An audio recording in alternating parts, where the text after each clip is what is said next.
Hi guys, welcome in my YouTube channel. बच्चों, आपका हमारे यूट्यूब चैनल पर स्वागत है। बच्चों, आज मैं आपको लिमिट का चौथा लेक्चर पढ़ाऊंगा, जबकि मैंने आपको 3 लेक्चर पढ़ा दिया है। पहला लेक्चर, दूसरा लेक्चर, तीसरा लेक्चर। जिन बच्चों ने नहीं देखा है वो पहले जा कर के इसी चैनल पर तीनों लेक्चर को देखें, क्योंकि जब तक आप 3 लेक्चर नहीं पढ़ेंगे तब तक आपको ये चौथा लेक्चर समझ में नहीं आएगा। आज चौथे लेक्चर में, अभी भी पिछले तीसरे लेक्चर में मैंने आपको बताया था कि किस प्रकार से आप लिमिट को इवेल्युएट कर सकते हो। लिमिट की इवेल्युएशन की कई सारी मेथड्स थी जो मैंने आपको बताया था। डायरेक्ट सब्स्टिट्यूशन मेथड पहली थी, और दूसरी फैक्टराइजेशन मेथड थी, तीसरी रेशनलाइजेशन मेथड थी, और चौथी by using some standard limit. हम कुछ सम स्टैंडर्ड लिमिट होती हैं जिनके प्रयोग से भी लिमिट के क्वेश्चन को सॉल्व करते हैं। और पांचवी मेथड होती है सब्स्टिट्यूशन मेथड। आप सब्स्टिट्यूशन मेथड को भी उपयोग करके लिमिट के क्वेश्चन को सॉल्व कर सकते हैं। और method of evaluation of limit at infinity, जब वेरिएबल इन्फिनिटी की ओर अग्रसर हो। मतलब ये मेथड तब लगेगी जब आपका वेरिएबल किधर अग्रसर हो, इन्फिनिटी की ओर अग्रसर हो। Is that clear? और ऐसे ही ये जो सातवीं मेथड है, ये एल हॉस्पिटल रूल है। ये काफ़ी आगे की बात हो जाती है। एल हॉस्पिटल रूल मैं आपको सिखा दूंगा, लेकिन उसके लिए आपको डिफ्रेंसिएशन आना चाहिए। ठीक है बच्चों? तो बच्चों, आप लिमिट के ये सारे क्वेश्चंस दिए गए हैं, और ख़ास बात ये है कि ये जो प्रॉब्लम है ये बेस्ड है रेशनल फंक्शन पर। पॉलिनोमियल फंक्शन पर मैंने तीसरे लेक्चर में क्वेश्चन सॉल्व करवा दिया था। पॉलिनोमियल फंक्शन बहुत ही इजी होता है, और अब यहाँ पर आपको कुछ रेशनल फंक्शन के क्वेश्चन दे रखे हैं हमने। तो ये सभी क्वेश्चन, लगभग यहाँ पे 13 क्वेश्चन आपको देखने को मिल जाते हैं बच्चों, और इन 13 क्वेश्चन में सभी क्वेश्चन रेशनल फंक्शन पर बेस्ड है। अब ये रेशनल फंक्शन के क्वेश्चन को हम कैसे सॉल्व करते हैं, आइए समझाते हैं आपको। यहाँ पे पहला क्वेश्चन दे रखा है बच्चों, लिमिट x टेंड्स टू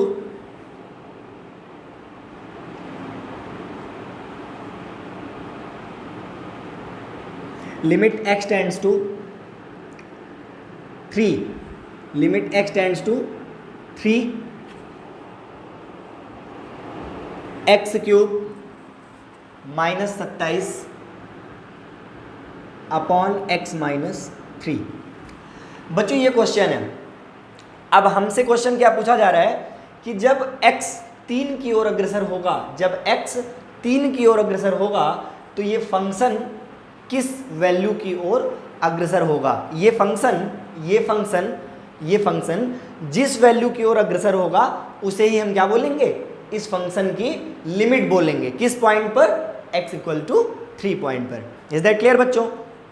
अब देखो बच्चों, अगर इस फंक्शन को हमें सॉल्व करना है तो सबसे पहले हमें क्या ध्यान देना होगा, हमें ध्यान देना होगा कि डिनोमिनेटर, जैसा कि मैंने पहले बताया था, आप सबसे पहली मेथड इस पर कौन सी यूज करोगे, डायरेक्ट सब्स्टिट्यूशन मेथड यूज करोगे। डायरेक्ट सब्स्टिट्यूशन मेथड जब आप यूज करने के लिए जाओगे तो मैंने आपको क्या बता रखा था बच्चों कि आप सबसे पहले हर में, डिनोमिनेटर में x की वैल्यू रख देंगे। तो जैसे ही x की वैल्यू आपने 3 यहाँ रखा तो ये क्या हो गया, 3 माइनस 3 0 हो गया। एक्चुअल में क्या होता है, जैसे आप डायरेक्ट वैल्यू सब्स्टिट्यूट कर देते हो। अगर आप डायरेक्ट सब्स्टिट्यूशन मेथड इस्तेमाल करते हो तो डायरेक्ट सब्स्टिट्यूशन मेथड इस्तेमाल करने पे क्या आ जाएगा, यहाँ पर रखोगे तो 3 का क्यूब माइनस 27 बटे 3 माइनस 3 अपॉन 3 माइनस 3। आप देखो ये फंक्शन क्या हो जाएगा, 3 त्रिक का 9 त्रिक 27, और माइनस कितना लिखा है बच्चों, 27 लिखा है, और अपॉन 3 माइनस 3 कितना हो गया बच्चों, 0 हो गया। तो 27 माइनस 27 0 बटे 0। आप देख रहे हो कि अगर आप x की वैल्यू डायरेक्ट 3 रख देते हो तो आपको 0 बटे 0 अर्थात इनडेटरमिनेट फॉर्म प्राप्त होता है। तो इस प्रकार बच्चों, हमको ये बात पता है कि अगर कभी भी डिनोमिनेटर 0 हो जाए, अगर डायरेक्ट वैल्यू रखने पर डिनोमिनेटर 0 आ रहा है तो कतई डायरेक्ट सब्स्टिट्यूशन मेथड हम इस्तेमाल नहीं करेंगे। अर्थात अब यहाँ पर हमारे पास दूसरी मेथड कौन सी बचती है, फैक्टराइजेशन मेथड। तो यहाँ पर बच्चों हम कौन सी मेथड अप्लाई कर देंगे, फैक्टराइजेशन मेथड अप्लाई कर देंगे बच्चों। ओके, फैक्टराइजेशन मेथड हम कैसे करेंगे मैं आपको समझा देता हूँ। फैक्टराइजेशन मेथड के लिए आपको क्या करना है, आपको इस फंक्शन का फैक्टर करना है। तो आइए देखते हैं बच्चों, इस फंक्शन का फैक्टर करते हैं हम लोग। लिमिट x टेंड्स टू 3, बच्चों यहाँ पर a का क्यूब माइनस b का क्यूब का फार्मूला लग सकता है, क्योंकि ये हमारा क्या है, x का क्यूब है, ये x का क्यूब लिखा हुआ है, और माइनस 27 किसका लिखा हुआ है, 3 का क्यूब लिखा हुआ है। ठीक है बच्चों, और अपॉन में तो x माइनस 3 लिखा ही है। अब बच्चों x का क्यूब माइनस 3 का क्यूब, अर्थात limit x tends to 3 of a cube minus B cube की आइडेंटिटी यूज करोगे तो फार्मूला क्या होता है, a माइनस बी एक ब्रैकेट में, अर्थात x माइनस 3 एक ब्रैकेट में, a माइनस बी एक ब्रैकेट में, a square plus B square plus A B एक ब्रैकेट में। क्लियर बच्चों, तो x इंटू 3 कितना हो जाएगा, 3x हो जाएगा, और अपॉन में क्या लिखा है बच्चों, x माइनस 3 लिखा है। इस तरह से हम क्या देखते हैं बच्चों कि जब हम इस फंक्शन का फैक्टराइजेशन करते हैं, गुणनखंड करते हैं, तो एक ब्रैकेट में x माइनस 3 और एक ब्रैकेट में x square plus 3 square plus 3x प्राप्त हो जाता है। अब आप देख रहे हो बच्चों कि x माइनस 3 की वजह से ही जो हर था वो 0 हो जा रहा था, तो इसलिए x माइनस 3 से x माइनस 3 हमने क्या कर दिया, कैंसिल कर दिया। अब हमारे पास जो भी रिक्वायर्ड वैल्यू बची वो क्या बची, limit x tends to 3 x का स्क्वायर प्लस 3 का स्क्वायर प्लस 3x, और डिनोमिनेटर में कितना हो गया, 1 हो गया। अब आप क्या देख रहे हैं बच्चों, ये रेशनल फंक्शन था और हमने इसको किस में कन्वर्ट कर दिया, पॉलिनोमियल फंक्शन में कन्वर्ट कर दिया। और जैसा कि मैंने अभी पिछली क्लास में आपको बताया था कि पॉलिनोमियल फंक्शन के केस में हम डायरेक्ट वैल्यू को क्या कर देते हैं, सब्स्टिट्यूट कर देते हैं। तो यहाँ पर हम वैल्यू को डायरेक्ट सब्स्टिट्यूट कर देंगे। ठीक है, क्यों कर देंगे डायरेक्ट सब्स्टिट्यूट बच्चों, इसलिए कर देंगे क्योंकि डिनोमिनेटर में 1 है, डिनोमिनेटर अब 0 नहीं हो सकता है। यहाँ पर तो डिनोमिनेटर 0 हो गया था बच्चों, यहाँ पर डिनोमिनेटर 0 हो रहा था x की वैल्यू 3 रखने पर, लेकिन अब यहाँ पर तो x है ही नहीं, तो अगर मैं 3 रखूंगा भी तो डिनोमिनेटर पे कोई फर्क नहीं पड़ेगा, इसलिए अब वैल्यू को मैं क्या कर दूंगा, डायरेक्ट सब्स्टिट्यूट कर दूंगा। तो डायरेक्ट सब्स्टिट्यूट करो, 3 का स्क्वायर प्लस 3 का स्क्वायर और प्लस 3, और x की जगह पर 3 रखोगे तो कितना हो जाएगा, 3 गुणे 3। आप इसको पूरे को कैलकुलेट करोगे, 3 का स्क्वायर 9, 3 का स्क्वायर 9 और 3 त्रिक 9, 9 9 18, 18 9 27। तो यहाँ पर आप क्या देखते हो बच्चों कि जब x 3 की ओर अग्रसर है, जब x 3 की ओर अग्रसर है तो ये फंक्शन 27 की ओर अग्रसर है, इसलिए ये जो 27 है इस फंक्शन की क्या कहलाएगी, लिमिट कहलाएगी। कब, जब x 3 की ओर अग्रसर था, मतलब x बराबर 3 बिंदु पर इस फंक्शन की जो लिमिट है वो कितनी है, 27 है बच्चों। इज दैट क्लियर बच्चों। अगला क्वेश्चन बच्चे देखेंगे, दूसरा क्वेश्चन है limit x tends to 1 x square minus 1 upon x plus 1। तो बच्चों यहाँ पर दूसरा क्वेश्चन आपको मैंने दे रखा है, limit x tends to 1 x square minus 1 upon x plus 1। अब यहां पर बच्चों ये जो दूसरा क्वेश्चन है आप इसको बहुत ध्यान से देखें, limit x tends to 1, x 1 की ओर अग्रसर है, तो ये फंक्शन किसकी ओर अग्रसर है। तो सबसे पहले हम क्या करते हैं, डायरेक्ट सब्स्टिट्यूशन मेथड के बारे में सोचेंगे। पहले हम वैल्यू को डायरेक्ट सब्स्टिट्यूट करने के बारे में सोचेंगे। पहले हम x की वैल्यू डायरेक्ट रखने का प्रयास करते हैं, कहां पर, हर में, डिनोमिनेटर में। तो हमने जब डिनोमिनेटर में x की वैल्यू 1 रखी तो यहाँ पर 1 रखा, तो 1 प्लस 1 कितना हो गया, 2। तो बच्चों x का मान 1 रखने पर 1 प्लस 1 2 हो जाता है। तो यहाँ पर जो हर है, हर 2 है, 0 नहीं है, इसलिए डायरेक्ट सब्स्टिट्यूट कर सकते हैं। जबकि इस केस में क्या था, जैसे ही हम x की वैल्यू 3 रखते थे, 3 माइनस 3 क्या आ गया, 0 आ गया। तो 0 आ गया, इसलिए डायरेक्ट सब्स्टिट्यूट नहीं किया था मैंने। लेकिन यहां पर क्या है, x का मान 1 रखोगे तो 1 प्लस 1 कितना हो जाएगा, 2 हो जाएगा। तो जब हर 2 हो गया, डिनोमिनेटर कितना हो गया, 2 हो गया बच्चों। तो अब यहां पर हम डायरेक्ट सब्स्टिट्यूट कर सकते हैं वैल्यू, यहां पर फैक्टराइजेशन मेथड हमें अप्लाई करने की जरूरत नहीं है, डायरेक्ट सब्स्टिट्यूट कर देंगे। तो डायरेक्ट सब्स्टिट्यूट कर दो, 1 का स्क्वायर माइनस 1 अपॉन 1 प्लस 1, 1 का स्क्वायर 1 माइनस 1 और 1 प्लस 1 कितना हो गया बच्चों, 2 हो गया। 1 माइनस 1 कितना आया, 0 और अपॉन 2, रिजल्ट कितना आ गया बच्चों, 0। तो इसका मतलब क्या है बच्चों, ये जो 0 आया आपका, यही आपका लिमिट है, किसका, इस फंक्शन का। अर्थात जब x का मान 1 की ओर अग्रसर है, जब x का मान 1 की ओर अग्रसर है, अर्थात जैसे जैसे x 1 की ओर जा रहा है वैसे वैसे ये फंक्शन 0 की ओर जा रहा है, इसलिए 0 ही क्या होगी, इस फंक्शन की सीमा होगी, इस फंक्शन की लिमिट होगी बच्चों। क्लियर। अब बात करते हैं हम अपने तीसरे क्वेश्चन की बच्चों। तो जो तीसरा क्वेश्चन हमने दे रखा है वो दे रखा है limit x tends to 0 2x square plus 3x plus 4, limit x tends to 0 2x square plus 3x plus 4 upon x square plus 3x plus 2, x square plus 3x plus 2। बच्चों अब अगर मैं यहाँ पर देखूँ तो x 0 की ओर अग्रसर है, तो ये फंक्शन किसकी ओर अग्रसर होगा। तो सबसे पहले हमने क्या बताया, जो इवेल्युएशन ऑफ लिमिट है, लिमिट को इवेल्युएट करने का तरीका, लिमिट को निकालने का जो तरीका है बच्चों वो क्या है, लिमिट कैसे निकलेगी, ये सारी मेथड है भाई। 7 मेथड मैंने आपको बता रखी है, इन्हीं 7 मेथड के इस्तेमाल से आप लिमिट के क्वेश्चन को सॉल्व करोगे कि किस फंक्शन की लिमिट कितनी है, वो इन 7 मेथड से आप निकाल सकते हो। तो सबसे पहले किस मेथड के बारे में सोचोगे, डायरेक्ट सब्स्टिट्यूशन मेथड के बारे में सोचोगे। तो जब आप डायरेक्ट सब्स्टिट्यूशन मेथड लगाने के लिए जाओगे तो आप लगाओ x का मान 0 हर में रखो, 0 का स्क्वायर 0, 3 गुणे 0 0, 0 प्लस 2 कितना आया, 2 आया। अर्थात हर यहाँ भी 0 नहीं हो रहा है, अगर हर 0 हो जाता, अभी मैं x का मान रखता और ये 0 हो जाता तो फिर मैं डायरेक्ट सब्स्टिट्यूशन मेथड अप्लाई नहीं करता, अर्थात x की वैल्यू डायरेक्ट नहीं रखता। फिर किसके बारे में सोचता, फैक्टराइजेशन मेथड के बारे में सोचता, फैक्टर करने का प्रयास करता। और अगर फैक्टर से भी नहीं सॉल्व होगा तो फिर क्या करता, रेशनलाइजेशन मेथड इस्तेमाल करता। ठीक है बच्चों, तो ये चीज़ स्टेप वाइज स्टेप मैं आपको सिखा रहा हूँ, ये यूनिक तरीका है लिमिट को सिखाने का, आपको कहीं नहीं मिलेगा ये चीज़। ठीक है, तो बच्चों आपको बहुत ध्यान से देखना है, x की वैल्यू यहाँ पर आप 0 डायरेक्ट रख सकते हो, 2 गुणे 0 का स्क्वायर प्लस 3 गुणे 0 प्लस 4 अपॉन यहाँ पर x की वैल्यू 0 रख दो, 0 का स्क्वायर प्लस 3 गुणे 0 प्लस 2। तो 0 का स्क्वायर 0, भाई ये 0, ऊपर बचेगा 4, नीचे बचेगा 2, 2 एकन्नम 2, 2 दूनी 4, इसको कैलकुलेट करोगे तो 2 आ जाएगा। यहाँ से बच्चों हमको पता चलता है कि जब x का मान 0 की ओर अग्रसर है तो इस फंक्शन का मान 2 की ओर अग्रसर है, अर्थात ये जो 2 है इस फंक्शन की लिमिट है कब, x बराबर 0 बिंदु के लिए। इज दैट क्लियर बच्चों। बच्चों अब देखो चौथा क्वेश्चन फिर से इसी पर बेस्ड है। अब चौथे क्वेश्चन को जब हम सॉल्व करने के लिए आएंगे तो यहाँ पर देखते हैं चौथा क्वेश्चन क्या है। चौथा क्वेश्चन है लिमिट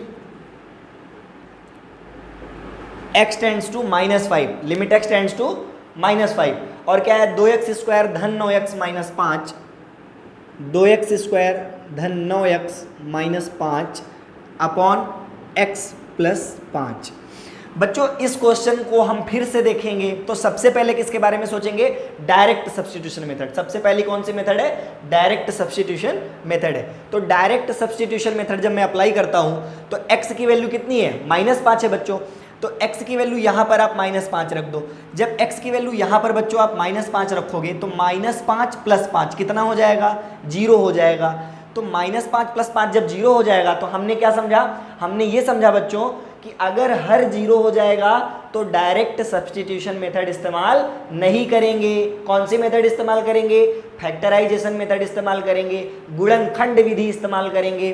तो डायरेक्ट सब्स्टिट्यूट यहाँ पर हम कतई नहीं करेंगे, पहले फंक्शन का क्या करेंगे, गुणनखंड करेंगे, देखेंगे कि इस फंक्शन का गुणनखंड हो सकता है कि नहीं हो सकता है। तो जैसे ही हमने देखा तो बच्चों इसका तो कुछ नहीं हो सकता क्योंकि ये x प्लस 5 लिखा है, लेकिन ऊपर द्विघात समीकरण, द्विघात बहुपद लिखा हुआ है। तो जब क्वाड्रेटिक पॉलिनोमियल का हम फैक्टर कर सकते हैं स्प्लिटिंग मिडिल टर्म यूज करके।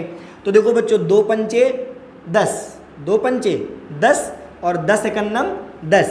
तो बच्चों लिमिट x टेंड्स टू -5, हम इसको लिख सकते हैं 2x स्क्वायर और इस 9x को लिख सकते हैं 10x minus x minus 5 upon x plus 5। अब बच्चों आप इसको सॉल्व करोगे, लिमिट x टेंड्स टू -5। बच्चों जब यहाँ पर आप 2x कामन लोगे, देखो 2 का पेयर बना लोगे और कामन देखोगे, तो यहाँ पर जब 2x कामन लोगे दोनों तरफ तो 2x कामन ले लें आप दोनों पदों में, इन दोनों पद में आपने 2x कॉमन लिया तो 2x कॉमन चला गया तो यहाँ पर क्या बच गया x, और यहाँ पर भी आपने 2x कॉमन ले लिया तो +5 बच गया। इधर आपने कितना कॉमन ले लिया, -1 कॉमन ले लिया, ब्रैकेट में कितना आ जाएगा x + 5 आ जाएगा बच्चों, और अपॉन में क्या लिखा है बच्चों x + 5। तो बच्चों limit x tends to -5, limit x tends to -5, बच्चों ऊपर क्या आ जाएगा x + 5 कॉमन ले लोगे तो ब्रैकेट में क्या आ जाएगा 2x - 1, और अपॉन में क्या है बच्चों x + 5। अब यहाँ पर बच्चों हम क्या देखते हैं, x + 5 और x + 5 कैंसिल हो जाएगा, तो x + 5 और x + 5 कैंसिल हो जाएगा। अच्छा बच्चों आपको क्या ये चीज़ समझ में आ रहा है कि मैं x + 5 और x + 5 को कैंसिल क्यों कर रहा हूँ, क्योंकि ये x + 5 वो कारण है, वो टेक्निकल प्रॉब्लम है क्वेश्चन की जिसकी वजह से डिनोमिनेटर 0 हो जा रहा है। मतलब यही रीजन है जिसकी वजह से फंक्शन क्या हो रहा था, इंडेटरमिनेट फॉर्म में जा रहा था, तो इसलिए मैंने फैक्टर करके इस टर्म को कैंसिल कर दिया, x + 5 को हटा दिया। तो इससे क्या हुआ बच्चों, लिमिट x टेंड्स टू -5 और क्या बच गया 2x - 1/1।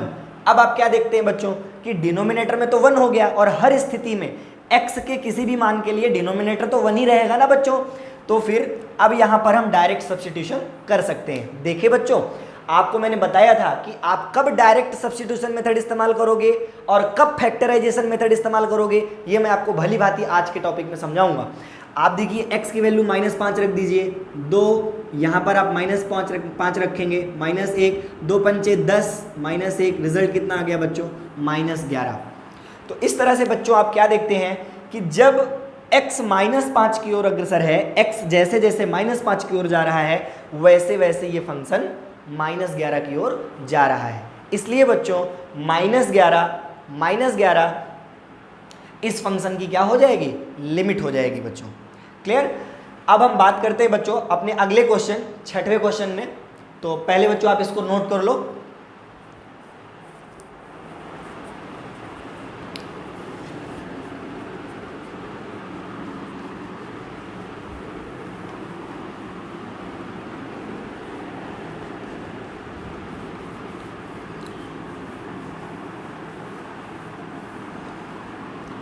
अब बच्चों हम बात कर लेते हैं अपने 6वें क्वेश्चन की। 6वां क्वेश्चन हमारा है बच्चों,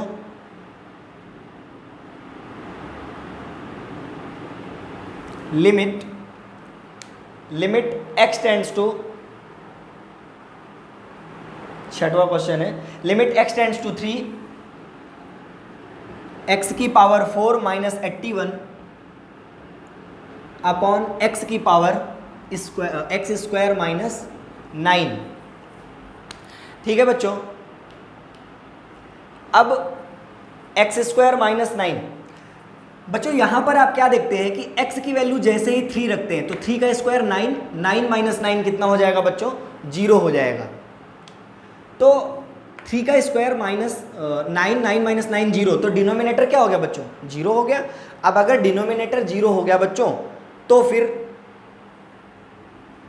आप समझ ही गए होंगे, तो फिर क्या,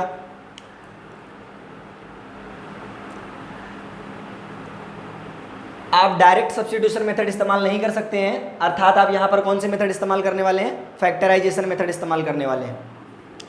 तो limit x tends to 3, limit x tends to 3, x की power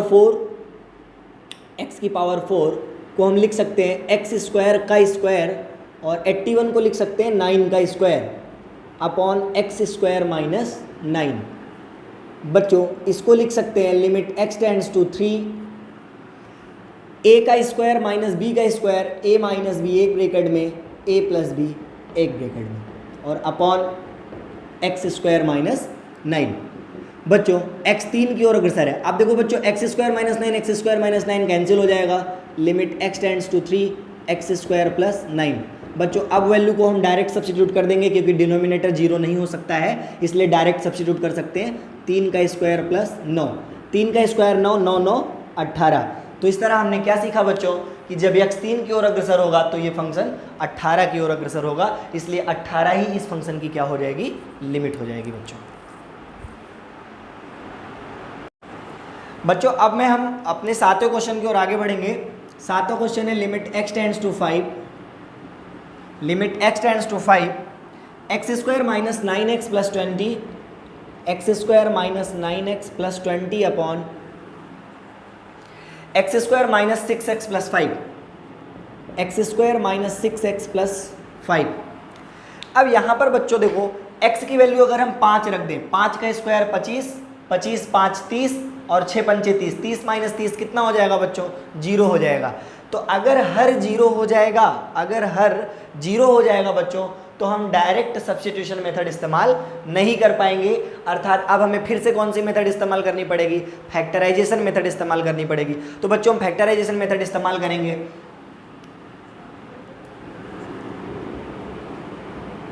limit x tends to 5, जब बच्चों हम इसका फैक्टर करेंगे, इसका गुणनखंड करेंगे, 5 चौके 20, 5 4 9, x square minus 5x minus 4x plus 20 upon इसका जब फैक्टर करेंगे 5 1 5, 5 1 6 minus 5x minus x plus 5। अब बच्चों लिमिट x टेंड्स टू 5, बच्चों इधर हम x कॉमन ले लेंगे तो ब्रैकेट में आ जाएगा x माइनस 5, और यहाँ पर माइनस 4 कॉमन ले लेंगे दोनों तरफ, तो फिर से ब्रैकेट में आ जाएगा x माइनस 5 अपॉन यहाँ पर भी बच्चों हम x कॉमन ले लेंगे तो x माइनस 5, और इन दोनों टर्म में हम माइनस 1 कॉमन ले लेंगे तो यहाँ भी x माइनस 5।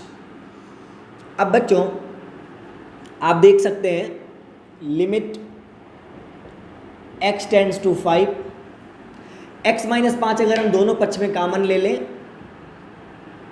तो x माइनस 4 अगले ब्रैकेट में आ जाएगा, x माइनस 5 बच्चों हम यहाँ भी कॉमन ले लेंगे तो x माइनस 1 अगले ब्रैकेट में आ जाएगा।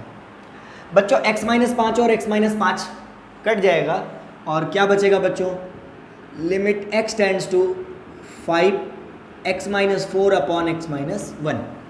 अब बच्चों x का मान 5 आप फिर से रख करके देखें, 5 में से 1 गया 4, अब तो हर 0 नहीं हो रहा है ना, तो डायरेक्ट सब्स्टिट्यूट कर दो, 5 माइनस 4 अपॉन 5 माइनस 1, 5 में से 4 गया 1, 1 5 में से 1 गया 4, 1/4। तो इस तरह से आपने क्या देखा बच्चों कि जब x का मान 5 की ओर अग्रसर होगा तो इस फंक्शन का मान 1/4 की ओर अर्थात 0.25 की ओर अग्रसर होगा, यही इसकी लिमिट हो जाएगी।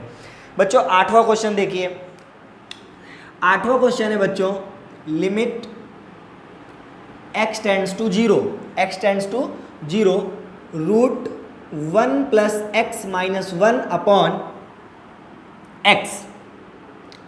अब बच्चों आप यहां पर क्या देख रहे हैं बच्चों कि अगर हम बात करें डायरेक्ट सब्स्टिट्यूशन की, तो डायरेक्ट तो हम रख नहीं सकते x की वैल्यू, मतलब डायरेक्ट सब्स्टिट्यूशन मेथड नहीं लगेगी। क्यों नहीं लगेगी? इसका कारण बच्चों आप लोगों को पता है क्यों नहीं लगेगी।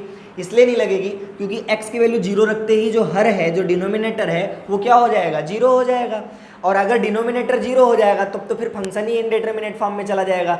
इसलिए हम x की वैल्यू बच्चों डायरेक्ट नहीं रख सकते हैं। अब हम फैक्टर के बारे में सोचेंगे तो बच्चों क्या हम इसका फैक्टर या फिर इसका फैक्टर कर सकते हैं? नहीं कर सकते हैं भाई, यहाँ पर हमको कुछ फैक्टराइजेशन दिख नहीं रहा है और इसका फैक्टर अब क्या करोगे? x तो x ही होता है, फैक्टर तो हम कर नहीं पाएंगे।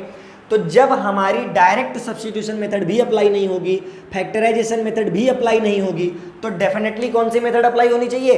रेशनलाइजेशन मेथड अप्लाई होनी चाहिए। तो यहाँ पर मैं फंक्शन का क्या कर दूंगा? रेशनलाइजेशन कर दूंगा। अब देखिए फंक्शन को रेशनलाइज करने से क्या फायदा होगा बच्चों? Limit x tends to 0 under root 1 plus x minus 1 upon x. बच्चों हम क्या करेंगे? न्यूमरेटर का रेशनलाइजेशन कर देंगे, परमेयीकरण कर देंगे। तो आइए परमेयीकरण कर देते हैं अंश का, under root 1 plus x plus 1 upon under root 1 plus x plus 1। तो हमने क्या किया? अंश का परमेयीकरण कर दिया ऊपर नीचे दोनों में। क्लियर? आप देखो बच्चों इससे क्या हो गया? इससे हुआ ये कि लिमिट x टेंड्स टू 0। बच्चों आप ध्यान से देखो, ये चीज क्या है? a माइनस बी, और ये क्या है? a plus b. आप ध्यान से देखो, a minus b, a plus b, formula क्या हो जाएगा? a का स्क्वायर माइनस b का square upon x into under root 1 plus x plus 1। बच्चों limit x tends to 0, square से रूट कैंसिल हो जाएगा, 1 प्लस एक्स, 1 का स्क्वायर 1 माइनस 1 अपॉन x और ब्रैकेट में under root 1 plus x plus 1। बच्चों 1 से 1 कैंसिल हो जाएगा तो आपको बच जाएगा लिमिट x टेंड्स टू 0, ऊपर क्या बच गया बच्चों x, और नीचे क्या बच गया x into under root 1 plus x plus 1। ठीक है बच्चों। अब बच्चों यहाँ पर आप ध्यान से देखो तो x से x कैंसिल हो जाता है, तो आप x से x क्या कर देंगे बच्चों, कैंसिल कर देंगे। इससे क्या होगा, limit x tends to 0, 1 upon under root 1 plus x plus 1। बच्चों अब अगर आप x का मान 0 डिनोमिनेटर में रखो तो कितना आ जाएगा, यहाँ पर 0 रख दो, 1 प्लस 0 कितना हो जाएगा 1। भाई 1 और 0 को जोड़ोगे तो कितना आएगा 1 आएगा, तो अंडर रूट 1 की वैल्यू क्या होगी 1, और 1 प्लस 1 कितना हो गया 2, तो डिनोमिनेटर कितना हो रहा है 2 हो रहा है बच्चों। तो अब तो कोई प्रॉब्लम नहीं है, आप डायरेक्ट सब्स्टिट्यूशन कर सकते हैं क्योंकि हर 0 नहीं हो रहा है। अगर हर 0 हो जाएगा तब डायरेक्ट सब्स्टिट्यूट नहीं करेंगे, और अगर हर 0 नहीं हो रहा है तो डायरेक्ट सब्स्टिट्यूट कर देंगे। तो बच्चों यहाँ पर हम 1 upon under root 1 plus 0 plus 1, तो इससे क्या आ जाएगा 1 अपॉन अंडर रूट 1 प्लस 1, तो ये रिजल्ट आ जाएगा अंडर रूट 1 की वैल्यू 1, 1 प्लस 1 और 1 अपान 1 प्लस 1 कितना आ जाएगा 2, तो रिजल्ट कितना आ गया 1 अपान 2। तो इस तरह से बच्चों हमने क्या देखा कि जब x की वैल्यू 0 की ओर अग्रसर है तो इस फंक्शन की वैल्यू 1 अपान 2 की ओर अग्रसर है, इसलिए 1 अपान 2 क्या हो जाएगा, इस फंक्शन की लिमिट हो जाएगी x बराबर 0 बिंदु के लिए। इज दैट क्लियर बच्चों। अब हम चलेंगे बच्चों अपने 9वें क्वेश्चन की ओर।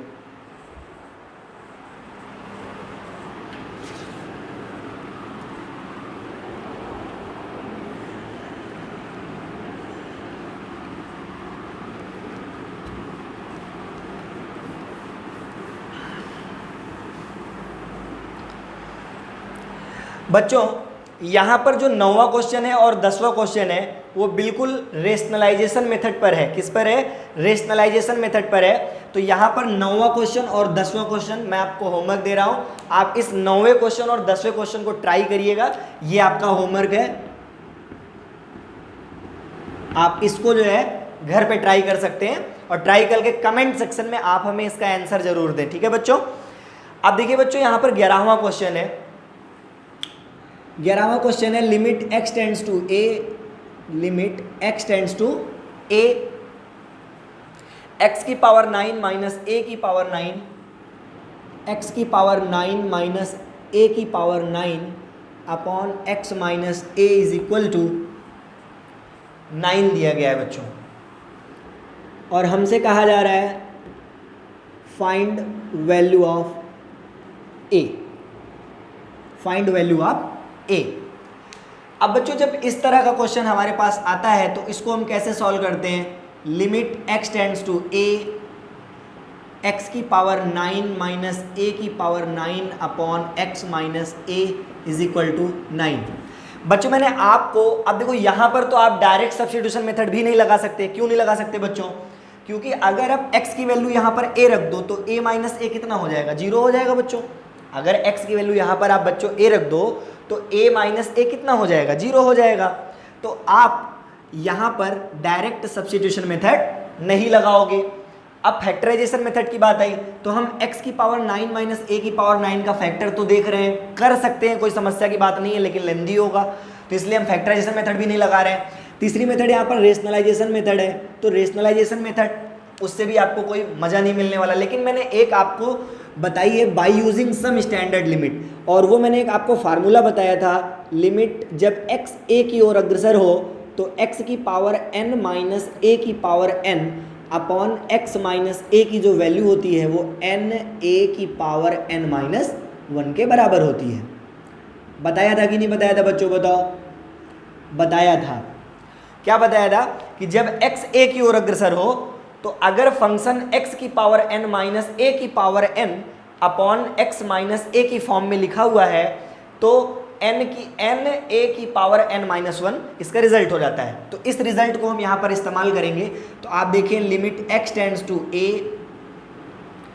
x की पावर 9 माइनस a की power 9 upon x minus a बराबर कितना है बच्चों 9 है। अब बच्चों अगर आप बहुत ध्यान से देखो तो यहाँ पर x की पावर n माइनस a की power n upon x minus a, यही तो फॉर्म है x की पावर n। तो यहाँ पर जो बच्चों n की वैल्यू है, आप ध्यान से देखो, जो n की वैल्यू कितनी है, 9 है, मतलब n बराबर कितना है बच्चों, 9 है यहाँ पर। तो n की वैल्यू ला करके हम यहाँ 9 रख देंगे तो कितना हो जाएगा, 9a की पावर 9 माइनस 1 की पावर 9 माइनस 1। तो बच्चों बराबर 9 तो लिखा ही है। अब ये 9 बटे में चला जाएगा तो a की पावर 9 में से 1 गया, कितना बचा, 8 बराबर 9 बटे 9। तो रिजल्ट a की पावर 8 बराबर कितना आ जाएगा, 1, 9 एक अन्नम 9। अब देखो बच्चों a की पावर 8 बराबर 1 की पावर 8, तो a बराबर कितना आ गया कंपेयर करने पर, 1। तो इस तरह से बच्चों आपने देखा कि 11वां क्वेश्चन बहुत ही आसान था, बहुत ही आसान प्रक्रिया थी 11वें क्वेश्चन में। 11वें फर्स्ट क्वेश्चन में by using some standard limit का प्रयोग हुआ है, जिसका पहला फार्मूला मैंने इस्तेमाल किया है। आप देख सकते हैं पहले फार्मूले को मैंने किस कदर इस्तेमाल किया है। अब बिल्कुल 12 नंबर और 13 नंबर वाला जो क्वेश्चन है इसी मेथड पर सॉल्व होगा। 12 नंबर और 13 नंबर वाला क्वेश्चन भी आपको by using some standard limit का जो पहला फार्मूला है, इसी फार्मूले को इस्तेमाल करते हुए 12 नंबर क्वेश्चन और 13 नंबर क्वेश्चन को सॉल्व कर लेना है। ठीक है बच्चों, और जब आप इसको लगा लीजिएगा तो कमेंट सेक्शन में इसका आंसर आप लोग जरूर मुझे बताइएगा। बच्चों आज मैंने आपको रेशनल फंक्शन पर जो भी प्रॉब्लम थी वो मैंने आपको सॉल्व करके दिखाई। कुछ क्वेश्चंस के माध्यम से मैंने उनको समझाने का प्रयास किया। कौन सी मेथड कब अप्लीकेबल होगी, कौन सी मेथड कब अप्लीकेबल नहीं होगी, ये भी मैंने आज के लेक्चर में आपको बताया। बच्चों अगर आपको मेरी मेहनत अच्छी लगी हो, आपको अच्छी लगी हो, क्लास पसंद आई हो, तो आप बच्चों एक लाइक ज़रूर दें वीडियो पर। और बच्चों आप चैनल को सब्सक्राइब करें, लाइक करें, शेयर करें और बेल आइकन अवश्य प्रेस करें। धन्यवाद बच्चों, आज के लिए इतना ही, और लेक्चर नंबर 5 जल्द अपलोड कर दिया जाएगा।